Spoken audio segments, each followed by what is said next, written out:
प्रत्येक वर्ष रमजान मासरे एवं ईद उपलक्षे आमर प्रिय नेता श्री नवीन पट्टनायक उपस्थित रे तांकर आह्वान क्रमे आमे ओडिशा रे विभिन्न जगार एवं शंख भवन रे आमे इफ्तार पार्टी एवं ता सहित मध्य विभिन्न जगार ईद पर्व महासमारोह रे पालन करि थाउ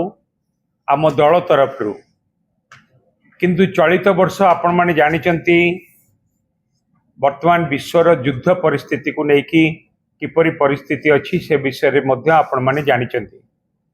मध्य प्राच्य रे बा मिडिल ईस्ट देश मानकरे युद्धर परिस्थिति वर्तमान भयावह जोथि पाई कि लक्ष लक्ष लोक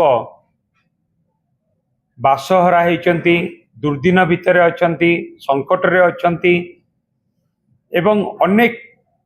असुविधा भितर गति करचंती ता सहित मध्य अनेक भारतीय लक्ष लक्ष भारतीय जो माने भारत वर्षर बाहरे मिडिल ईस्ट कंट्री मानकरे अछंती एवं जो माने मध्य अनेक संकट भितर विपज्जनक परिस्थिति रे से माने वर्तमान जीवन यापन करुछंती एवं एई युद्ध को लेकिन मध्य बहुत लोकंकर मृत्यु होईछि एवं आहत मध्य होईछंती एहीपरि गोटे दुखद समय रे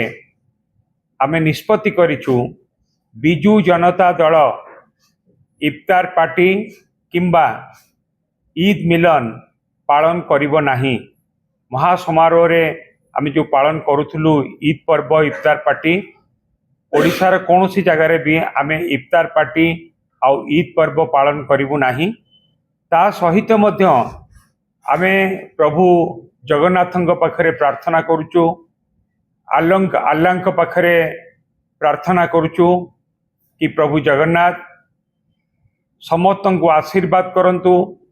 समस्ते सुरक्षित रुहंतु समस्ते भलरे रुहंतु एवं समस्तंकर मंगल हो सेति पई मध्य आमे प्रार्थना करूचु।